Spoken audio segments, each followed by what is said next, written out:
Quoting well means mastering the art of preparing your quote, presenting your quote, and then responding to your customer after your quote is accepted. Developing these quoting skills will help you win work and build your customer base.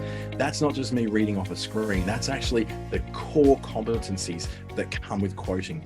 Preparing a good quote, presenting a good quote to your customer, making sure you have some sort of follow-up with that after they've accepted, specifically after they're accepted, because that's where things can get so very lost.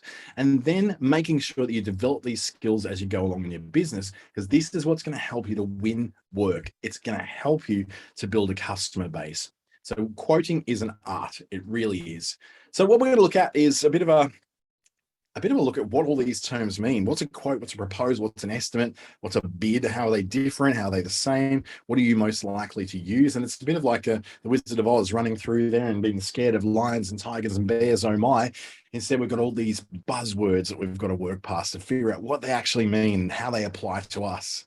So first of all, proposals, estimates, quotes, and bids, while they're similar and have a lot of the same kind of things going on, they're not actually the same. In some cases, some of them are not legally binding documents, where some are legally binding documents, specifically after they've been accepted by a client.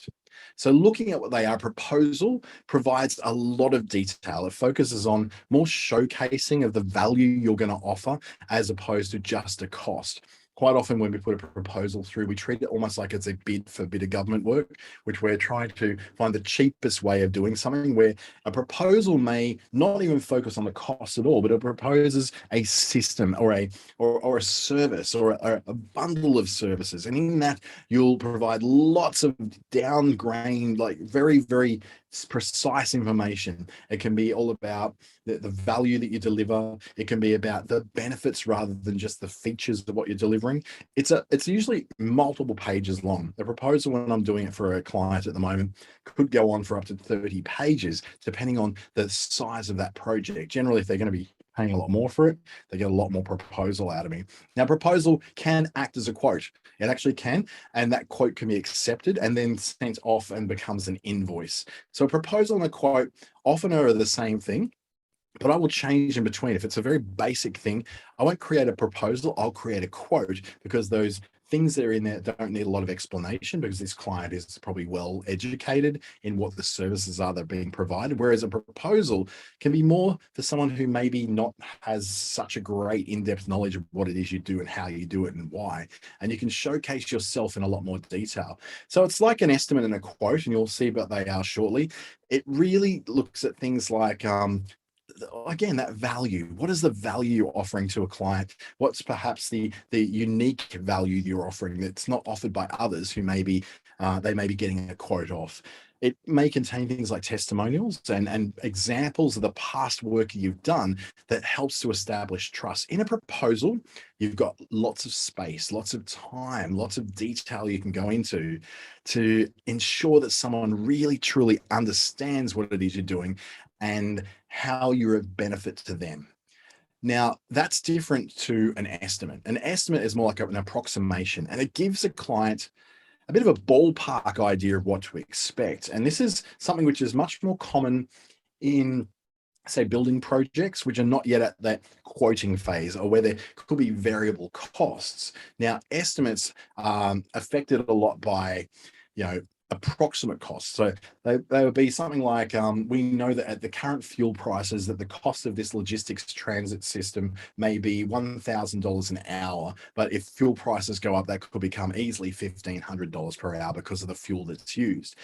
It will have a list of the services you were going to provide. It'll even go into the depth of a scope of the work, so you'd understand that this is what's included, this is what's not included. If it's a major project, like for instance, if you're doing a complete replumbing of an entire apartment block, you can say, yes, we will plumb the apartment block, but we're not plumbing the individual units within it. That's what a scope of work is. Excuse me, it'll often include things like timelines and completion dates that are expected from a project, where a quote doesn't necessarily have to contain timelines. It will have things like the exclusions. This is not included in this quote or this estimate, so it can go into that detail about it. And it often has terms and conditions. Now, all these things can live inside a quote as well, as you're about to see. A quote is more concrete and it specifies a fixed dollar value for a fixed time frame. So for instance, you're going to pay $6,000 for this project and it will be finished by the 30th of June 2022. That's more like what a quote is. It's something that basically they can quote you on. Now, there's some argument about whether a quote is valid if it's say a verbal conversation. Legally, there's not much difference between a verbal agreement and a written agreement, but in legal terms, you still have to prove that that verbal agreement actually was made. And that's really hard for someone to prove. Whereas a written quote that has everything laid out on it, which has concrete dollar value, you will pay this and often pay no more. A estimate will say, well, it's going to be from this. So this is what we expect it to be. But once the cost of tools and labor comes in, that may change. But this is an estimate of what you could expect to pay. And a lot of our large corporations will work with estimates. They'll have their budget. And they'll usually have enough fat in the budget to cover overruns from that estimate. Whereas a quote is something that we as small businesses probably deal with a lot more. We want to know how much and when. And because we're dealing often with other small businesses, they've got a lot more control over that. So they're able to go, well, I know how much my contractor costs me. I know how much my material is going to cost. The price of fuel between now and next week is not going to double. So I can pretty much keep some control over that. That's the difference with a quote. It's very much a quote. It's something which you said, this is how much. It's usually for a fixed time period, 30 days, or it's going to be a 14-day build, or it's going to be 3 sessions that we're going to work on. It is legally binding once it's accepted. So a quote is not legally binding until the client has accepted it. Now, again, there's some legal hazy areas here where it says, well, a quote is really only legally binding for the customer to pay, not necessarily for you to deliver. But the law also frowns upon businesses that don't deliver what they promise they're going to do. And it may come after you've sent things like proposals and estimates. So you might go, here's my proposal for what I'd like to do. And they go, oh yeah, so how much do you think that's going to cost? And then you send back an estimate based upon the contents of that proposal. And then they say, okay, great. So we're ready to go and start in 30 days. Now give me a quote on what it's actually going to cost. And then you send back a quote based upon that proposal, which made them go, wow. Based upon the estimate, made them go, yeah, that's within our budget. Now a quote goes out with exactly what's going to be paid, when it's going to be paid, and things like, for instance, when you expect it to be paid and the way you want it to be paid. Bids go into infinitely more detail, and this is where you're starting to work with tenders. So bids are a lot more detail than an estimate and a quote, and they're very common in building and in construction and in very major projects. It's usually when you're bidding for something that the government is putting out as a project. Now, companies will bid for projects by specifying how much it's going to cost to complete it. So the scope is usually provided by the government. They say, this is what we need to get done. Here's all the detail you need to know. Now you will bid for this, and we're going to accept the bid based upon various criteria. That could be price, that could be inclusion of Indigenous owned businesses. It could be buy local agreements, which say we've got to use a certain amount of local businesses to do this. So local businesses will get an advantage if it's in a Queensland government contract. They will prefer to use Queensland owned and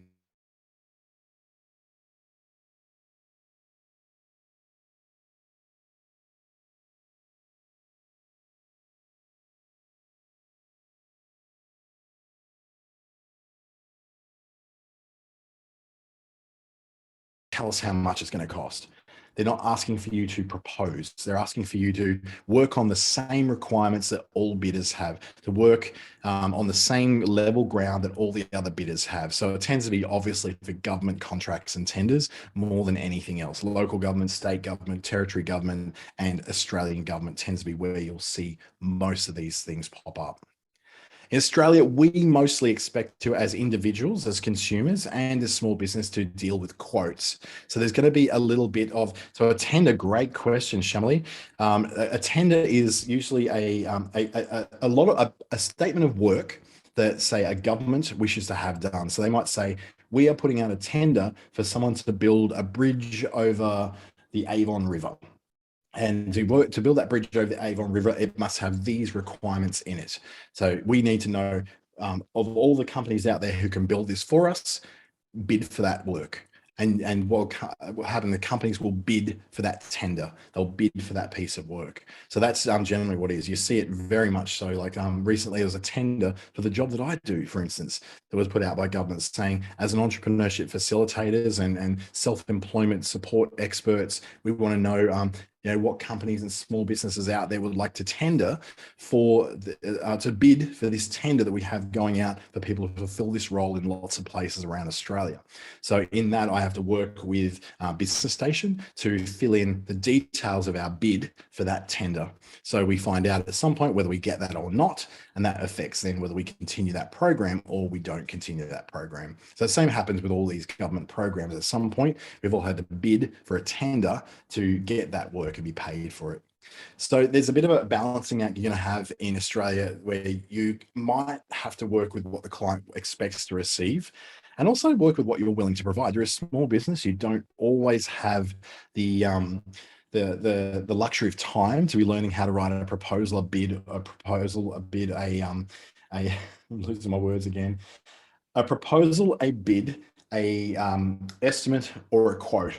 So quite often what we really know we're asking for is a quote. When someone asks you for an estimate, they're usually looking for a quote. They're asking for a proposal. They're usually asking for a quote as well. They really want to know ultimately how much that thing is going to cost them.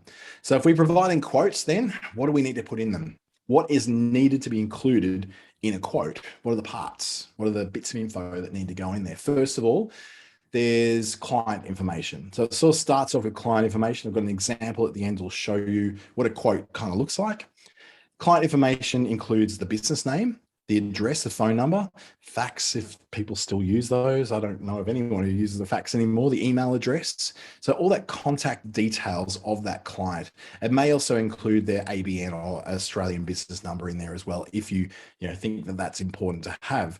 Bear in mind though that their ABN is not required on a quote because we don't quite know what part of their business may be asking for this quote. They may have 15 different business names and lots of different business structures, and one of those may be that's against their ABN is looking for that. So probably maybe leave the ABN out, just get the name, address, phone number, email address, the contact person, and even their title in there to make sure you've got all the information you need in there. The second thing we need is your information of your business, because they need to know who they're dealing with. So that's where you will include a business name, all the same details, your name, your title, if you have one. But it's absolutely vital that you include your Australian business number. Your ABN tells that person you are a business that can be worked with. You're an official business, and particularly if you're GST registered, there's a lot of people who will not deal with you unless you are GST registered. So bear that in mind that sometimes when you go to put in a quote for some work, some people won't work with you, or some businesses won't work with you unless you are GST registered. Now, if you're working for individuals, that's usually not a problem. They don't care whether they're paying GST or not. In fact, it might be the opposite way. They might go, because they feel like that if they want to claim that on their business, they need to be able to claim the GST they're paying. So they expect that you would actually be charging GST as well. Getting to the point of GST, as you probably know, is that $75,000 a year level and above. That's when you do a GST, but you can get away with not, and Shamali is asking this as well, is you don't have to be registered for GST. You can be a sole trader and you can be just a service that's just operating under your name. Absolutely, you can do that. Just bear in mind though, that sometimes when you're going to work for things like government, if you're doing pitching for a bit of work from government, they're bidding for a tender, for instance, you will have to be GST registered. That's going to be mandatory for that. But if you're just working for individuals, they won't care. It won't matter at all. Next up, we need to include a quote number. So this could be a specific reference number that your system you're using may use, or it may not.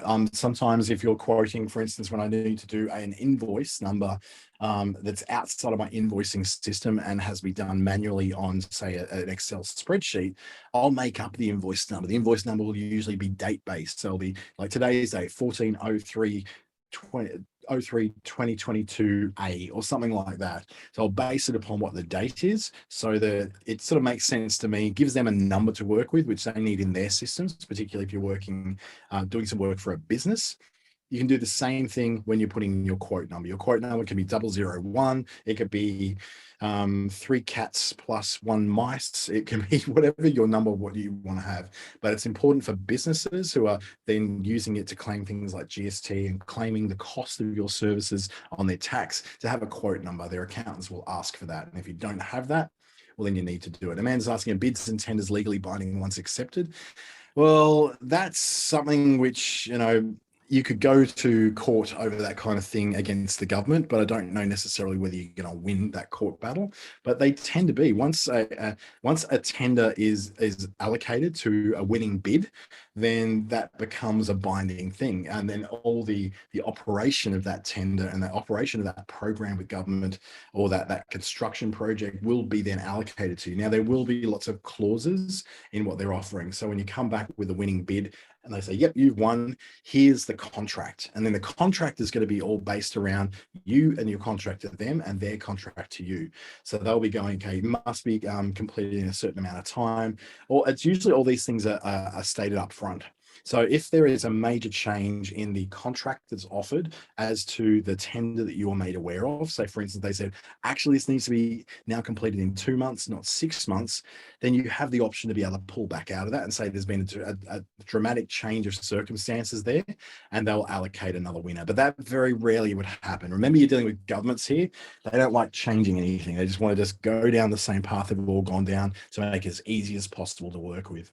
So this is just this quote number is just a tracking number, I guess, that it lets them separate out your quote from everyone else's quote.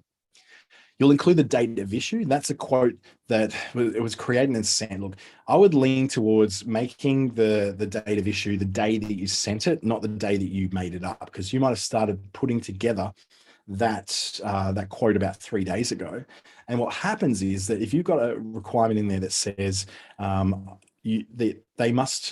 the quote price is only valid for 30 days, and you've got to decide whether that's 30 days from the date that's showing on the quote, which may be 3 days ago, which means 27 days, or that means 30 days from the actual, like the sending of that quote, which might have been 3 days later. So it's 30 days from then. So to make it really clear, I would lean towards making it things like the send date is the date of issue, the date that you actually sent it out to that client. And then use full numbers, so there's no confusion whatsoever. That's the most important thing you're going to learn about quoting, is it has to be crystal clear. So you're talking about them 14 March 2022 or 14/03 2022, really, really clear. Not just 14th March, not just March 2022. It's got to be the full date of when it was sent. And tend to make it so that your validity date, so if you say this quote is valid until the 30th of April, make sure that you've got a date of validity, or you say this quote is valid 30 days up until 30 days after the issue date. So they then go, what's the issue date? Oh, it's the 14th of March. Great. So 30 days from then, we're cool. We're within that period. Just make it really super easy for them to know what your conditions are when it comes to your pricing.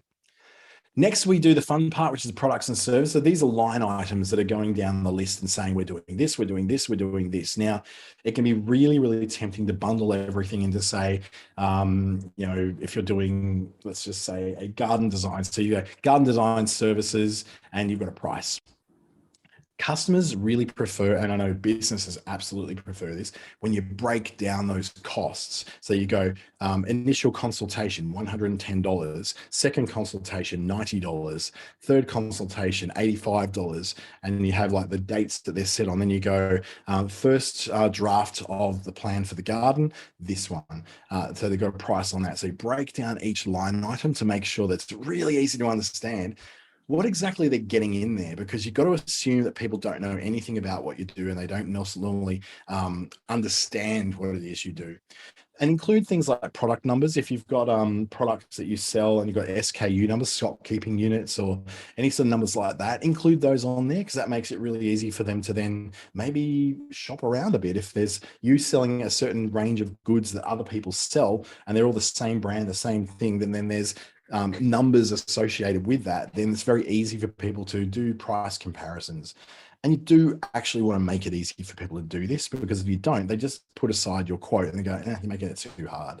They won't consider it. It's not being, you might think you're being tricky and going, well, if I don't give the price, if I don't give the stock keeping unit on there, then they won't be able to compare me to others and they'll choose me. You've got to make it easy for people to compare with you, because they just discount you altogether and they just throw out your quote. Include the quantities. Maybe even break down your labor costs. So for instance, if you've got a difference between, say, you're making, I use this example quite a lot, scented candles. So you're going, okay, this is the cost of the scented candles, and this is the cost of the labor to produce the scented candles, particularly if they are custom ones that are not just off the shelf from your regular range. Next up, we're looking at the terms and conditions. And this is where things get a little bit funny with legalese, I guess. There are some limitations on what you might be quoting for. So for instance, if you're including your quote to be $16,000 for this piece of work, but it must all be finished by the 16th of March, then you're going, well, what happens after the 16th of March when there's extra work that needs to be done? You're then making it clear that, well, after the 16th of March, we've done our work.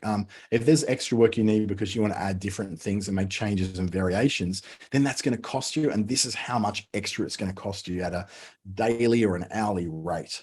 And also what conditions will extra work be required under? If you say, you could say no extra work will be continued in after the delivery of the project, or you might say extra work will be done under the condition of fresh quotes being made for that extra work to be done.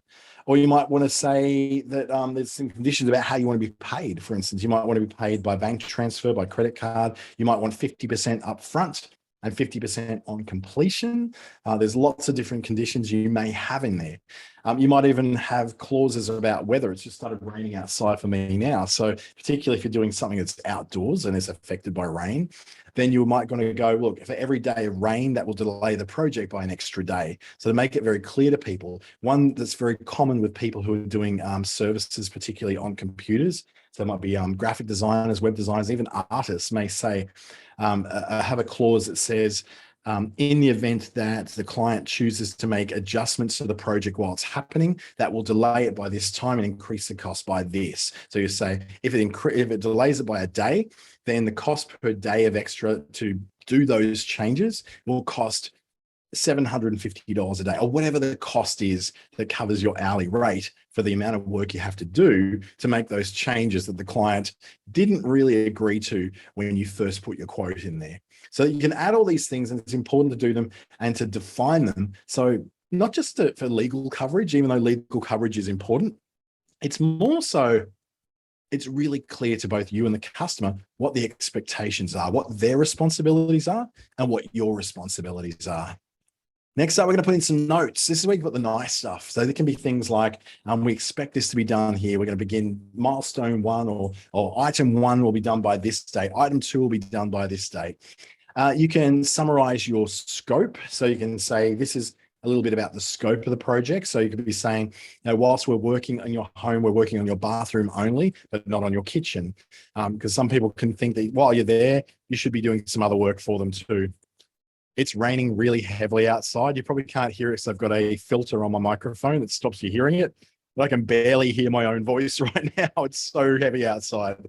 And you can put in something like team member introductions. I know that when I'm doing quotes for work that involves grant payments, that I have to introduce the people who actually will be working on it. So I'll say, yes, I'm working on it as the project manager. Joshua is going to work as a web developer, and Prerak is going to work as the social media marketing person. You might include a thank you, like thank you for asking us to quote for you, and things like looking forward to working with you. All those kind of nice add-ons are really great to be including when you're running those quotes. Now we go into those optional details, and this is where you have lots of extra info, like the customer's ABN. You have to include your ABN, but it may be the customer's ABN. It might be things like purchase order numbers. So if you're working with a business and they say, oh, we need a PO number for this because they've already maybe sent you a purchase order to say, yes, we want to do this. Here's the number that you're going to be working on. It could include things like discounts or incentives. So for instance, you say, if you pay by this time, you will get a 25% discount. And it's nice to have a signature panel too, even though most quotes these days are done digitally and they like click a button or they reply by emails, which is an email trail for you to prove that they've actually accepted that. Having a signature panel on there is a nice touch too, because they can sign that and send you back to you. So you've always got this hard copy you can file away that's got, you know, what we call a wet ink version. And then they've got a copy of that for themselves as well. So there's lots of stuff you need to include in there. A quote is basically going to look a little bit like this. So you can see we've got our company name up there. We've got the address, we've got the phone number, even they put in there they're prepared by a particular salesperson's name. The date, the quote number is in there, the valid until number.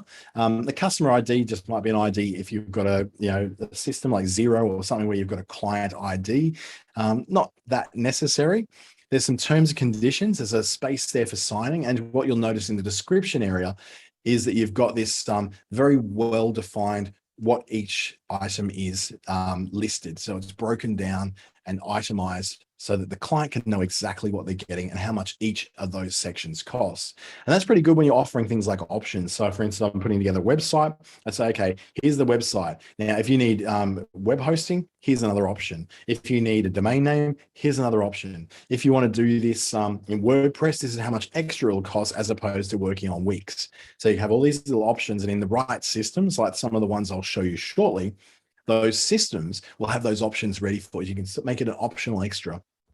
So the quote becomes customizable for the client. So they can go, yes, I want that. Yes, I want that. Oh, no, I don't need the extra mobile phone number. No, I don't need an NBN connection. I just want the website and I want the hosting, and that's it. And because they've already got the domain. So they're only making a quote that suits their particular circumstances. That's a really good way of actually increasing your average revenue per customer, is to offer them optional extras. In my quotes, I always offer other products that I do. So for instance, if I'm selling a website to someone, I offer them a mobile phone plan at a very discounted rate and an NBN connection plan at a discounted rate. Now, sometimes I sell it, sometimes I don't. But one of the things I do add onto my website is saying, hey, I'll create you 12 months of social media posts based upon this formula for X amount of dollars. And I tell you now that a $4,000 or $5,000 website can get an extra $1,500 to $2,000 on top of that by someone suggests to select that and go, hell yeah, I want the 12 months worth of social media posts from someone who actually works for a social media company. I'll take that. Thank you very much. So that's one of the things you can offer and your extras. Just make it so that people can then choose it. And to do that, you can't really do it in a hard system like Microsoft Excel, for instance, where everything is printed out to a PDF and it's like they're signing a piece of paper. It can really only be achieved when you're using systems like the ones I'm going to show you shortly. So there's the kinds of quotes that never win are the ones that are going to be subjected to these kind of problems. The first one is when you go into way too much over explaining your price. It's when you start justifying your price. There's one thing I've learned when it comes to price is that your price is your price. And you don't really need to be wobbling around that price. Now, if you want to set your price and you know it's going to be a bit more expensive than others, just set your price. You don't have to explain it. It should be well known that you are a premium service or a premium product, as opposed to the other things that people could buy with that money. That should already be known by the time they get you. That could be in their proposal, for instance, not so much in a quote. In a quote, you state your price and you walk away. You don't go, it costs this much because we use this kind of quality materials and this kind of supply, which costs more to get, and we have to import the marble from Italy. Don't go explaining why the price is the price. The price is the price because you may be more expensive or cheaper than others, but your price is your price. Don't over explain it, because that's when it becomes a bit awkward and it looks like you're trying to justify your pricing. They don't care about that. If they're in it for the price and you're more expensive than others, they're never going to choose you anyway. Stay away from too much technical jargon. I try to keep things as simple as I possibly can, particularly in the world like of SEO, which I do a lot of SEO reviews and a lot of SEO work. And SEO, search engine optimization, it's the art of making your website show higher on Google. That's about as technical as I need to explain it. You've got to understand that most of us read and write at the level of someone who's about year 7 in high school. So we never really move much beyond that. Most of our day-to-day communications is at that level. So your quotes also need to be at that level, unless you are someone who is in a technical realm talking to another technical person. Then you may get a bit more in the jargon going on. But the minute you start talking about the kinds of things that they don't understand, you start to lose them, and they don't really understand what they're getting, and they don't want to appear dumb. So they're not going to ask you what those things are, unless there's someone who just doesn't care what you think of them.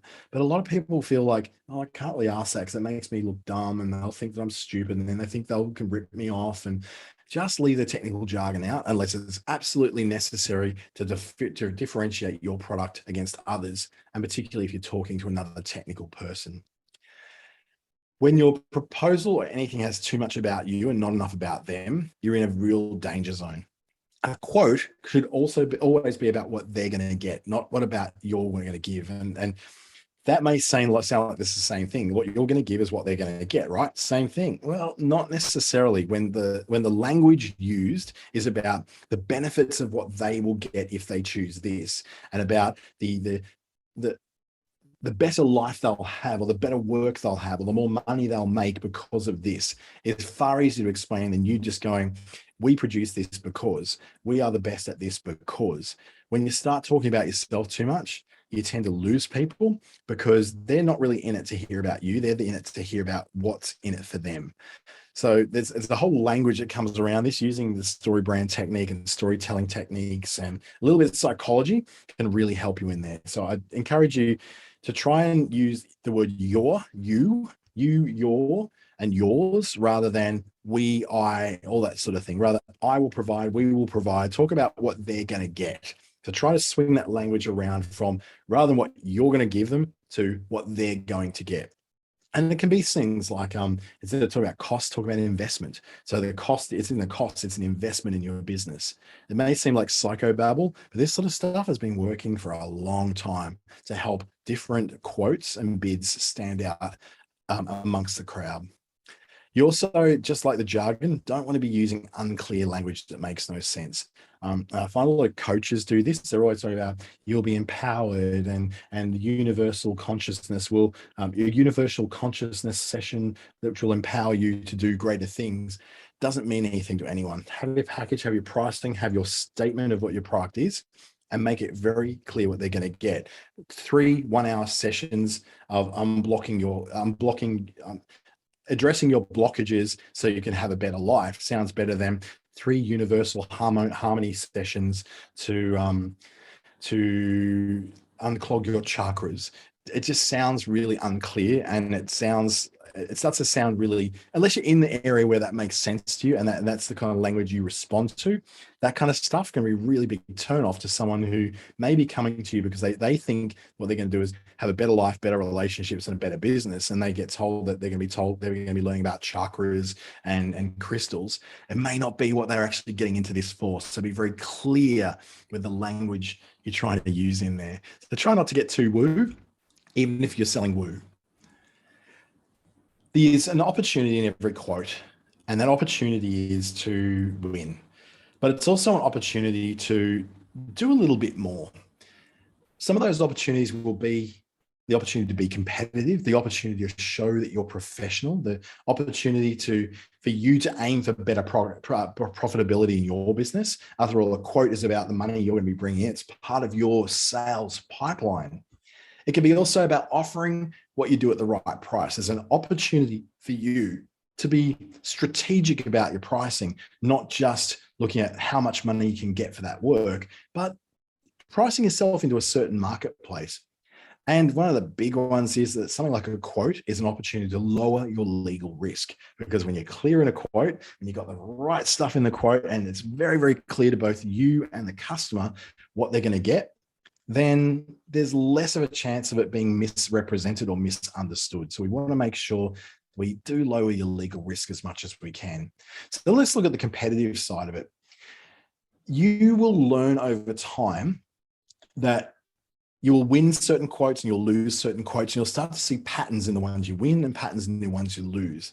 Now, I had an issue about 2018, 2019, where I was winning every single quote. It doesn't matter what I was going for, I was winning it all. And I very quickly got that overwhelm. And then when I looked at it and went, okay, I need to hire people to help me, I didn't have enough margin in there to pay for people to help me. It was completely based on my hourly rate as an individual person, but I'd overloaded myself. I actually did it again early this year when I lost staff to COVID and the Great Resignation. So what you need to do is understand that if you're winning every single quote you put out there, you might be a bit too cheap, because people get a cheap deal if they can. Some people are a lot more smart than that, and they'll go, I don't trust this quote because it's way too cheap and I don't think they'll be able to deliver, which is the case of a lot of sole traders, where they'll just go, oh, this is so much cheaper than anyone else. Oh, I don't really feel very confident that they're actually going to be able to deliver what they said they're going to deliver.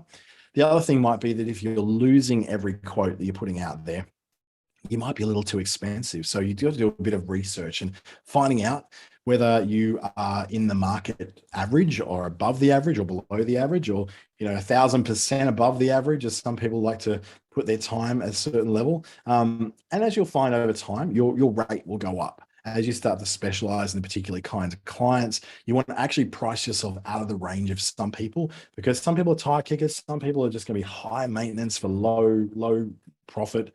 And this is a business and not a charity. So you want to make sure you're competitive, but you're still making money.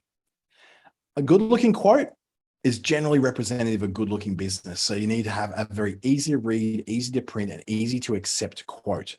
The systems I'm going to show you shortly are very much that. If you want to accept a quote, you click a button and it sends back a notification saying this quote's been accepted, and it tells you when and how and what it is and any questions that person may have. Digital quotes do this very much. They help you to have a very professional image. In some cases, they produce a website that people can read about their particular project, which is fantastic to be able, when you think about it, or produce like a portfolio document that they can read and print out. And it looks beautiful. So some of these systems will do that, but the ultimate thing is to make it so it's easy for someone to read your quote, easy for someone to print it out if they want to, and easy for them to accept the quote without having to call you or necessarily having to sign physical documents, because a physically signed document with wet ink on it isn't any more legally binding than a digitally signed document these days, because I could fake anyone's signature if I wanted to really try hard enough. Anyone could. You just get a pen out and you sign a piece of paper. It doesn't really necessarily mean anything these days. Next up, when you want better profitability, quotes help you, and quoting systems particularly help you stay accountable to the health of your business. They help you to maintain that profitability, because it helps you to look at all your quotes, particularly in a system like the ones we're going to look at. You'll be able to monitor the pricing you're offering to make sure you're not going up and down depending on who the client is, or like, oh, I like them, or oh, she's a single mother, I should charge her less, and that sort of thing. That's the sort of stuff that gets you in trouble, because you're not staying consistent with your pricing. So things become unpredictable in your business. You'll then start to see things like the effect of discounting. My first employee set up a spreadsheet for me, which was basically my pricing guide. For every single product I did, it put into account every cost that could come up as part of that, my hourly rate and all that. And it had actually said, here, this is the minimum price you should charge. Here's the best price you can charge. It gives you a really, really good margin. And then it gave me an opportunity to provide discounts. So I'll type in, okay, 10% discount. Then I'd see on that sheet what damage a 10% discount actually does. And I'd see that discount over a year and see what that actually does to me. And it made me thought, whoa, really got to stop discounting. These 25% discounts I'm offering, they need to stop right now. So these systems help you, along with things like Xero and MyOb and all those financial systems and invoicing systems, to track your margin and track your profitability. You also need to be realistic with your pricing. Now, these systems provide you with templates that can put the pricing in for you, so you can know that you're not making up things. You just got, this is the cost as I've been calculated. Every 6 months, I recalculate my pricing according to the cost of living, the cost of producing what I produce, all that sort of stuff. It has the pricing in there already, and any of the calculations that need to be in there are already automated for you. So you're not having to add it up on a calculator and realizing you didn't carry the one, and you end up like one less zero on there. So you're about to get seriously ripped off in your own business. These are helping you to make sure your price is always set to a point which is going to make you money, to keep you profitable, to give you enough margin between what your costs are and what you charge to enable you to be able to live on what you're going to make out of your business. And finally, the lowering your legal risk. When things are on paper, it's all in the open, or when things are on an email, it's all in the open. Once the client accepts your terms and conditions as quoted, they've accepted that. There's no gray areas. Everyone understands their responsibilities. And if you've been particularly clear in your terms and conditions and your scope and what they're going to get for that money and what the timelines are, then there's less for them to argue on. And this also keeps you accountable. It keeps you to a timeline, to a cost. You can't just go, I want to go on a holiday this year, so sorry, you're going to have to pay $10,000 more for this project now. They're going, well, I actually agreed to pay this for the project, not an extra $10,000. And that's when things go into arbitration in court. Now, usually if it's a really ridiculous amount of money, yeah, you're going to win that. But if it's just something because of something you've done, well, then despite what you might have agreed to, if you've changed the nature of that project or changed the nature of that product, and it no longer fits within what they originally quoted for, well, then they have a legal ground to actually charge you more to cover off the changes that you're going to make. So just get everything clear, and it makes it a lot easier for everyone to understand what they're going. Now, some of the thoughts around pricing I'll do before we show you these systems quickly would be around making sure you're profitable. You absolutely have to make sure that every quote is a profitable quote. You are not working for a charity. You are not working for free. You're working to support your life, to pay your bills, to pay your mortgage, to pay for that next holiday, to put the kids through school, to put food on the table. You have to maintain a profit margin. You have to be realistic. The market will impact your rate, but at the same time, if everyone's paying $10 for something that costs $20, that's a market you do not want to be in, because you can't afford to be losing $20 on everything you sell.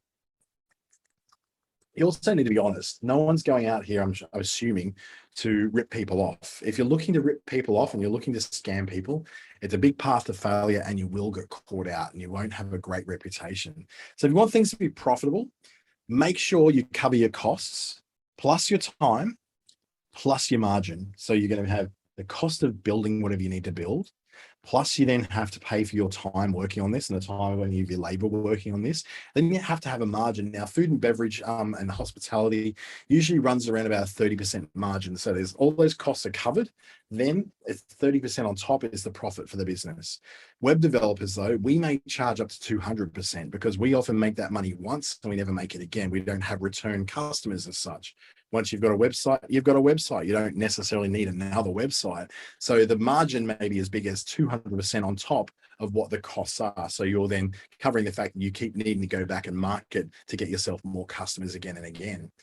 No competitors and high demand means often you can raise your margin a bit. So if you're the only person in town doing what you do and there's a lot of demand for what you do, you can raise your margin, but you don't want to get to the point where you're price gouging. We don't want to price gouge because that just leaves a really nasty taste in people's mouths. But if you've got many competitors and there's not much demand for what you're doing, your margin's probably going to have to come down a bit.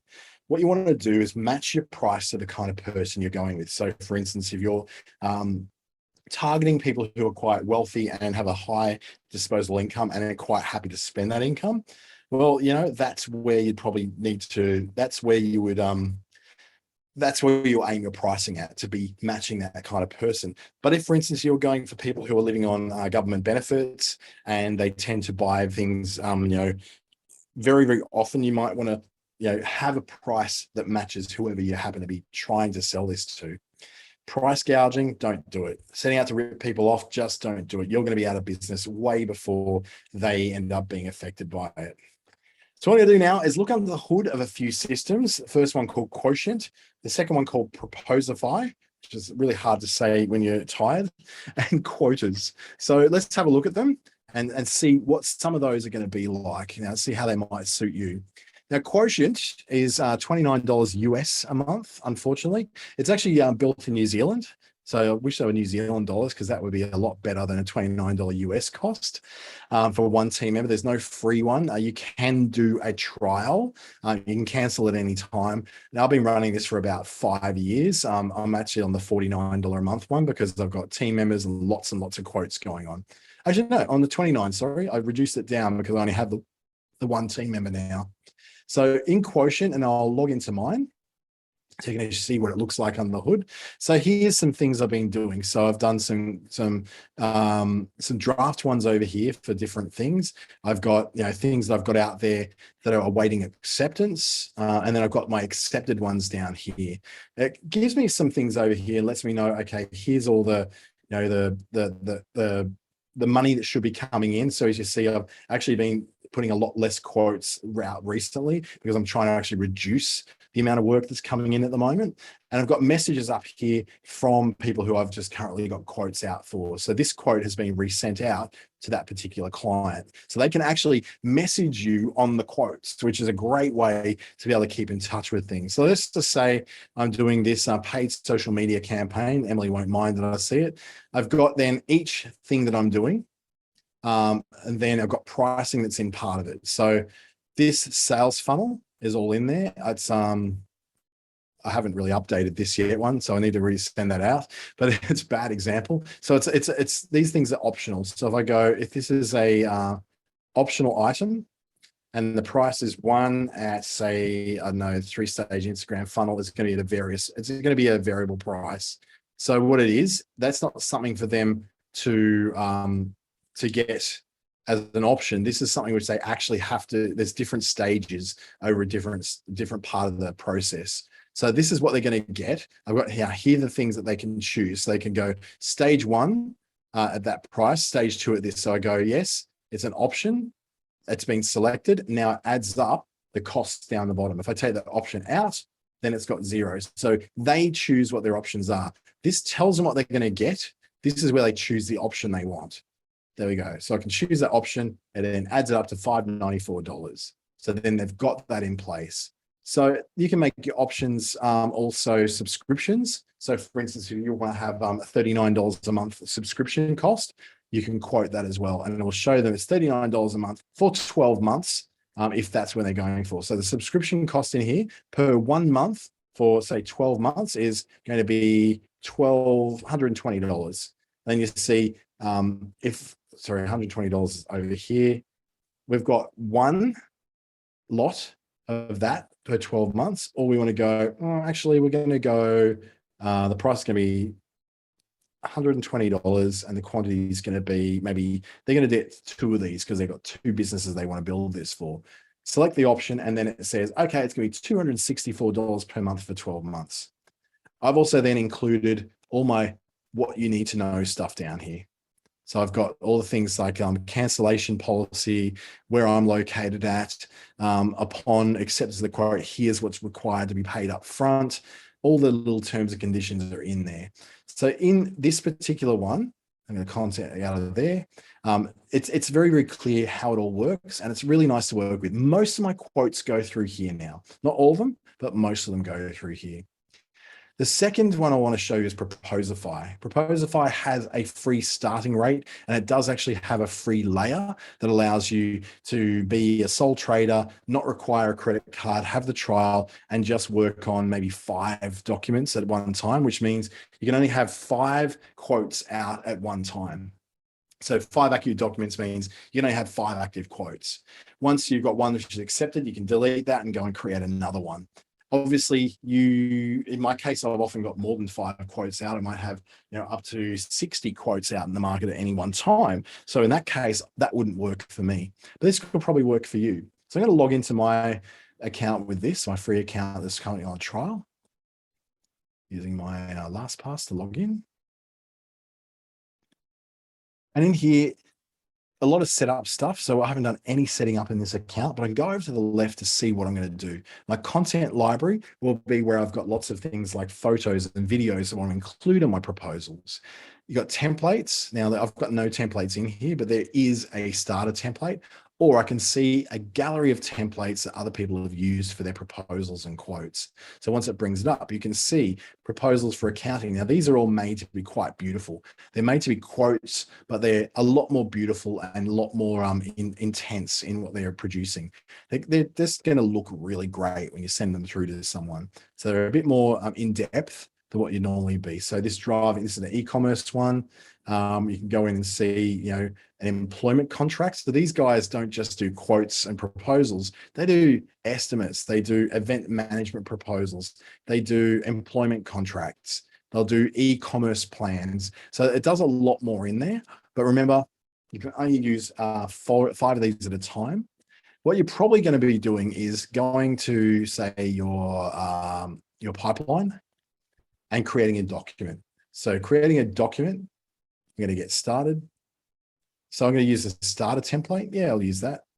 So in the starter template, you might want to put in your brand, put in your logo or something. I'm going to skip that for now and go straight to the template. So the starter template is for a proposal or a quote. So it's going to be one of both. Sometimes you'll call it a proposal, sometimes a quote. It's taking a bit of time to get going. My internet's sort of going to crash, or this is a very slow system.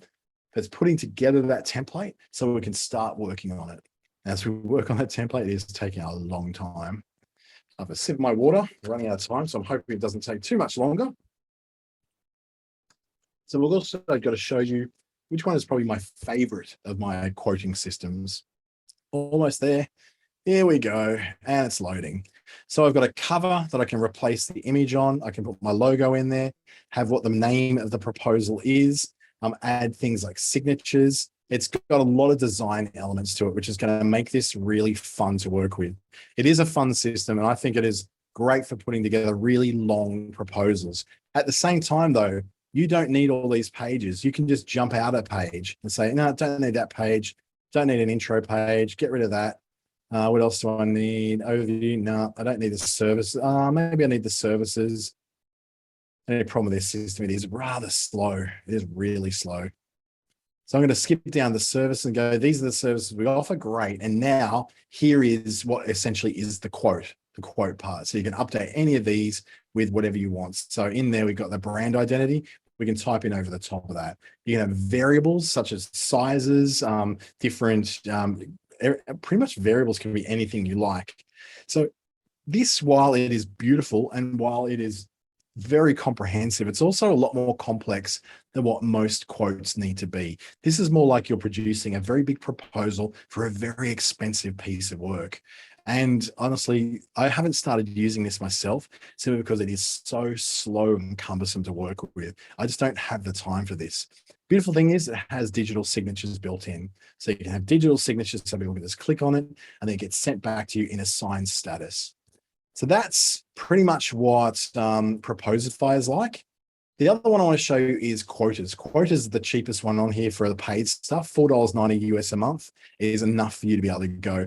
Now, I've got a bit more stuff. I've got things like my branding pack on there. So because this is something I got for a lifetime deal from AppSumo, which is a place to get lifetime deals on different kinds of software. You can go yearly and it'll give you a bit of a discount, but $4.90 down to $4.08 isn't a huge discount. Going to log in, quickly show you around what it looks like. So you've got a bit of an idea of where you're going with this particular system.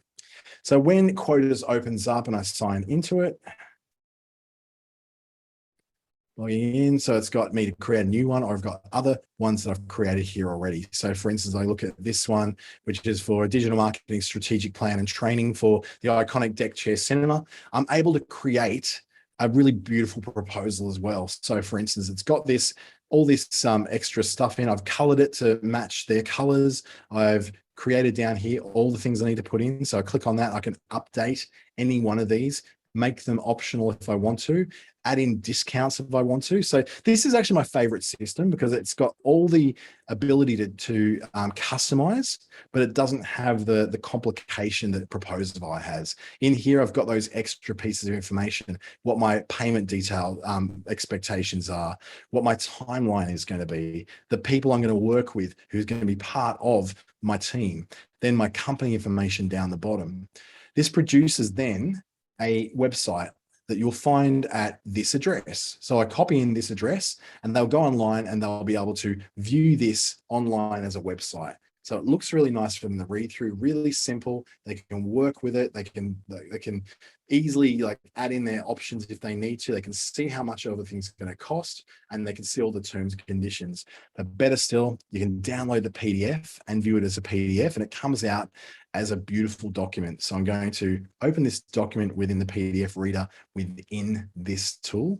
So let's just go here and open up in here. You can see it. So now it's producing this. So there's the photo I had. It's laying it out quite nicely. It then varies in different colors for the pages like it does on the website part of it. Here's all the itemized information on a page, 2 pages, and then the stuff they need to know as well as the company information. So it produces a nice document that they can print out and read as well. So you might want to fiddle around with it to make things fit a bit better, but honestly, just the fact that it even does this is going to stick you out head and shoulders above a lot of the other proposals and quotes you're going to get. Replace that word proposal with quote, and it's pretty much the same thing. Remember, it's got the information about, I just added this as this is part of the conversation we had. So acknowledging that I've listened to what they had to say, saying that this is what I'd like to do for them. So explaining the services I'm looking at providing, then the quote, and then that. So in all this, when they read this online, they can actually click on here to accept that quote. So once they accept that, it goes into the system, shows me it's accepted, sends me an email, and then I'm there. So it's a great little system. I think setting up a new quote, it's all like you set up templates, all that kind of thing as well. And you can have as many quotes in there as you would absolutely like to have.